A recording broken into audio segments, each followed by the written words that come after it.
Em uma pequena cidade onde as aparências importam mais do que a verdade, um homem começa a perceber que sua vida ao lado de sua esposa não é exatamente como sempre acreditou. O que antes parecia apenas diferenças de personalidade e desafios do dia a dia revela camadas mais profundas e perturbadoras. Conforme suas suspeitas aumentam, ele se vê diante de uma verdade impossível de ignorar, forçando-o a tomar decisões que mudarão sua vida para sempre.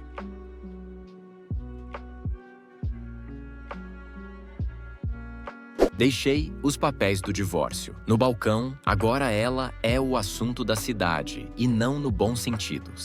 Honestamente, estou surpreso por não ter percebido isso antes. Minha esposa, Shelley, 28 anos, sempre foi uma pessoa difícil de conviver. Eu nunca vi isso como algo ruim. Geralmente pensava que todo mundo tem algumas arestas e que, quando duas pessoas vivem juntas, é natural que haja atrito. Eu mesmo não poderia ser sempre um prazer de se conviver, tenho certeza. Agora, olhando para trás com o benefício da retrospectiva, percebo que suas arestas não eram apenas peculiaridades de personalidade. Eram sinais de alerta que ignorei por tempo demais. Eu a amava, então não achei difícil demais ignorar os avisos. Um dos maiores sinais era o fato de que tudo tinha que girar em torno dela. Tudo era uma grande competição, e ela sempre precisava sair por cima. Se eu tivesse um dia ruim no trabalho, agora era ela que reclamava que meu humor estava arruinando o dia dela. Se eu conseguisse uma promoção, ela não me parabenizava. Apenas encontrava um jeito de falar sobre seu próprio emprego e como era subestimada. Deus me livre de contar que estava doente, porque ela diria que estava lutando contra um resfriado há 3 dias, mesmo que eu nunca tivesse ouvido um único espirro. No começo, eu atribuí isso à imaturidade. Quando nos conhecemos, ela tinha 22 anos, ainda jovem o suficiente para eu supor que amadureceria um pouco. 6 anos depois, após 2 anos de namoro e 4 de casamento, ela não havia mudado nem um pouco. Era exaustivo. Eu deveria tê-la deixado há muito tempo, mas continuei esperando por essa mudança. Não era como se tudo fosse ruim. Shelley podia ser calorosa e doce às vezes. Eu costumava pensar que o lado bom compensava o ruim. Ela também tinha um jeito de fazer as pessoas a admirarem. Moramos em uma cidade pequena e ela é o tipo de pessoa que sabe o nome de todo mundo. As pessoas a viam como encantadora, confiante e gentil. E na maior parte do tempo, ela era. Para todos os outros, ela era sempre perfeita. Eu teria continuado nossa vida juntos, mas o ponto de ruptura foi quando descobri sobre Ben. Veja, há alguns meses ela começou a frequentar a academia. Disse que estava começando a perder a forma à medida que envelhecia e queria se manter em forma. Justo, eu não tinha tempo para ir à academia, mas meu trabalho me mantém ativo o suficiente, então a incentivei. Até comprei uma bolsa nova e roupas de treino caras para ela. Achei que estava sendo um marido apoiador. Que piada, no começo, não pensei muito nisso. A única coisa que se destacou foi a frequência com que ela começou a ir à academia. 4 ou 5 vezes por semana, o que parecia um pouco excessivo para alguém cujo objetivo era apenas se manter em forma. Mas eu não questionei. Sabia que algumas pessoas gostavam de estar na academia, e outras levavam suas metas fitness muito a sério. Até achei que era uma coisa boa. Então, algumas pequenas coisas começaram a chamar minha atenção. De repente, ela começou a se preocupar muito mais com sua aparência. Sei que isso não parece algo ruim, mas foi o jeito como aconteceu. Ela passou a passar mais tempo arrumando o cabelo e fazendo maquiagem,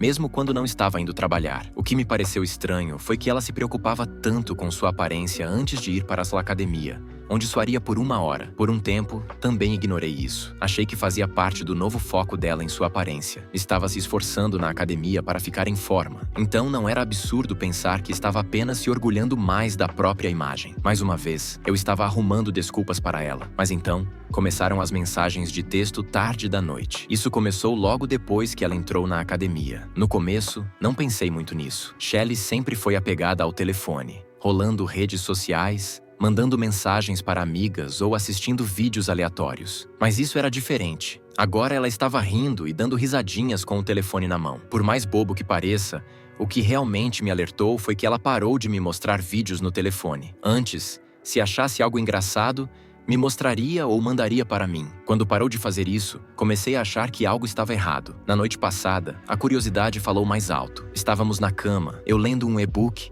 e ela rindo e digitando no telefone. Admito que fiquei um pouco irritado com a distração, mas também estava morrendo de vontade de saber com quem ela falava. Então, virei para ela e perguntei: "Quem está te mandando mensagem tão tarde?" A reação dela foi extrema. Ela praticamente pulou de susto e segurou o telefone contra o peito. Naquele momento, eu soube exatamente o que estava acontecendo. Ninguém reage assim a menos que esteja escondendo algo. Ela tentou se recompor imediatamente, riu nervosamente e disse que eu a assustei e que era só o grupo da academia. A desculpa foi patética e eu não aceitei. Minha voz ficou mais firme e pedi que me mostrasse o que a fez rir naquele momento. Então, ela tentou se esquivar, revirou os olhos e disse que eu estava sendo paranoico. A desculpa foi óbvia. Se fosse apenas uma mensagem engraçada ou um meme, ela não teria problema em me mostrar. Naquele momento, eu já tinha certeza de que ela estava escondendo algo. Falei mais firme e exigi que me mostrasse quem estava mandando mensagens. Ela ficou na defensiva,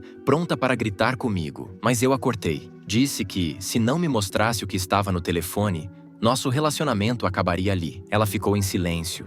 Parecia estar decidindo o que fazer. Meu coração batia acelerado. O silêncio me matava. Eu queria desesperadamente estar errado.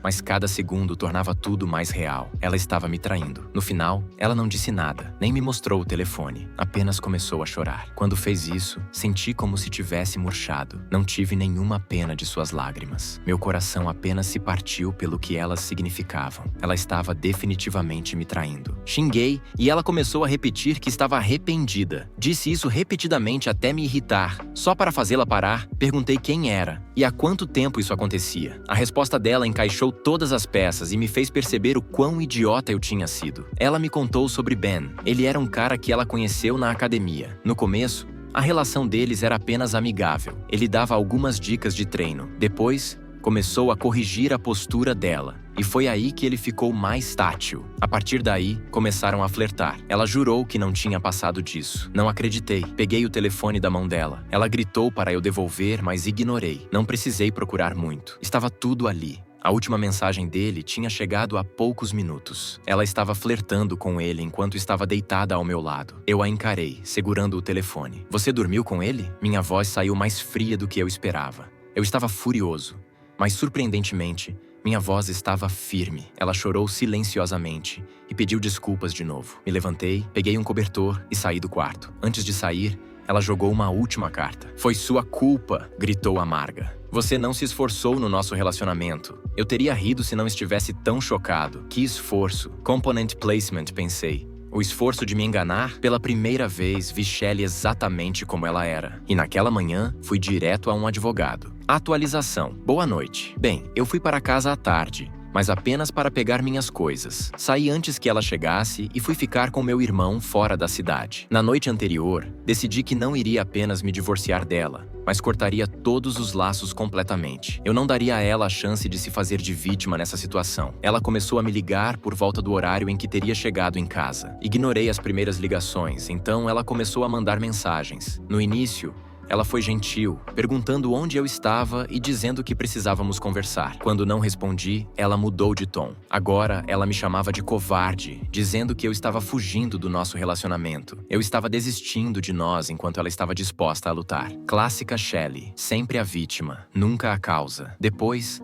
as mensagens começaram a ficar desesperadas. Ela disse que estava arrependida, que tinha cometido um erro, mas que precisávamos estar juntos para consertar isso. Foi aí que finalmente respondi. Perguntei se ela realmente queria consertar as coisas, e ela disse que faria qualquer coisa. Não, eu não mudei de ideia. Eu tinha um plano. Percebi que na minha raiva na noite anterior, não consegui nenhuma prova antes de sair. Era minha palavra contra a dela. E eu queria mudar isso. Isso ajudaria no meu caso no divórcio e impediria que ela distorcesse a história a seu favor. Eu disse a ela que, se realmente estivesse arrependida, precisava ser completamente honesta comigo. Apontei que ela havia mentido para mim na outra noite e que eu precisava da verdade completa antes mesmo de considerar voltar. Ela hesitou. Vi o indicador de digitação aparecer e desaparecer várias vezes. Eu conseguia imaginar os pensamentos passando pela cabeça dela enquanto tentava decidir qual seria a melhor jogada. Ela sabia que já tinha admitido o caso, então não fazia sentido negar, mas provavelmente estava tentando decidir quantos detalhes adicionais deveria revelar. Por um momento,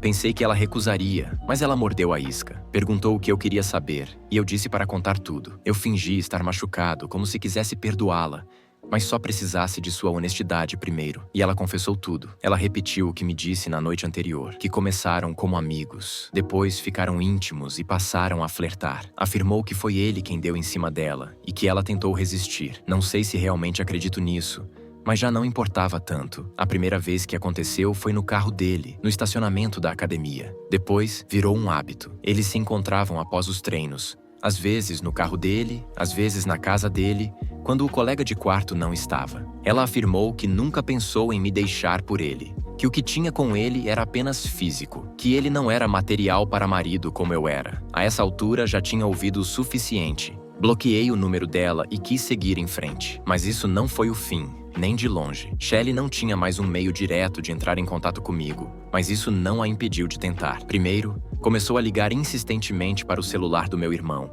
exigindo que ele dissesse onde eu estava. Ela ainda não sabia que eu estava hospedado com ele. Dou crédito ao meu irmão. Ele se recusou a contar onde eu estava e disse para ela parar de ligar. Mas isso também não foi o fim. Ela começou a procurar nossos amigos em comum. Tentou descobrir onde eu estava, inventando uma história de que eu tinha saído de casa depois de uma discussão e me recusava a voltar. Tecnicamente verdade, mas não toda a história. Felizmente, a maioria das pessoas não acreditou nela desde o início. Quando os papéis do divórcio ficaram prontos, fui até meu advogado para buscá-los. Voltei para a cidade e fui para casa quando sabia que ela estaria no trabalho. Ela não havia trocado as fechaduras. Então entrei facilmente. Deixei os papéis do divórcio no balcão da cozinha e fui embora. Desbloqueei o número dela para que pudesse entrar em contato.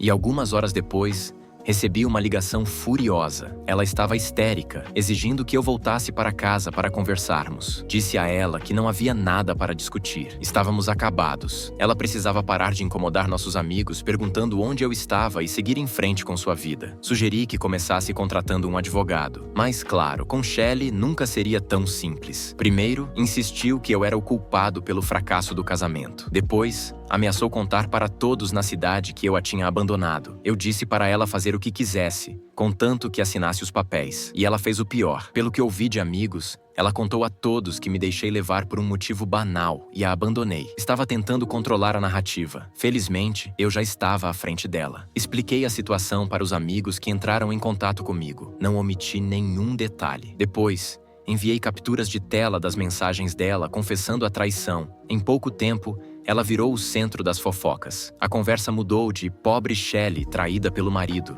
para Shelley traiu o marido e está espalhando mentiras. A imagem dela como uma mulher simpática e encantadora estava desmoronando. Ela perdeu o controle da situação. Ela tentou reverter o jogo, mas tudo saiu pela culatra. Recebi mensagens de amigos e conhecidos me apoiando. Por um tempo, Shelley não entrou mais em contato, mas quando finalmente ligou, sua voz estava miserável. Dessa vez, não fez acusações ou ameaças. Apenas disse que precisávamos conversar e perguntou se havia esperança de salvar o casamento. Fui direto e disse que não havia mais casamento para salvar. O melhor que ela poderia fazer era seguir com o divórcio e tocar sua vida. Ela se tornou o assunto principal da cidade. Perdeu o respeito que tinha na comunidade. Disse a ela que deveria recomeçar em outro lugar e não resistia a dar uma última alfinetada. O Ben pode ir com você. Ela começou a chorar. Quando mencionei Ben, admitiu com tristeza que ele não queria mais nada com ela. Estava com raiva porque tinha sido exposto como destruidor de lares. Não demorou para as pessoas descobrirem quem era o Ben da academia. Não dei palavras de consolo, e ela desligou ao perceber que eu não tinha nada a oferecer. 2 dias depois, meu advogado me avisou que ela assinou os papéis. Fiquei aliviado. O processo foi surpreendentemente tranquilo. Acho que ela entendeu que não adiantava prolongar aquilo. Não tínhamos muitos bens para dividir. Cada um tinha seu carro, não tínhamos filhos nem animais de estimação,